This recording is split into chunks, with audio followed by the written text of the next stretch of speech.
Sabay sa pagsalubong sa bagong taon ay ang kaliwat kanang sunog sa iba't ibang lugar. Sa Cavite, sumiklab ang sunog na yan ilang oras bago ang pagpasok ng 2024. Naabo ang isang bahay at ang barbershop sa harap nito. Nakapwa, wala ang mga may-ari na mangyari ang insidente. Inaalam pa ng mga otoridad ang sanhi ng sunog. 4 na bahay naman ang nasunog sa San Pablo, Laguna, ilang minuto lang pagkalipas ng alas 12 kagabi. Umabot po sa first alarm ang sunog na yan.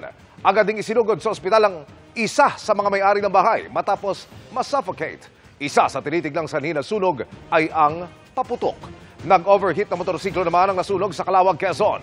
Yan ay matapos gamiting pampaingay sa salubong sa bagong taon. Ayon sa Bureau of Fire Protection, nag-spark ang makina nito na posibleng naging mitya ng apoy.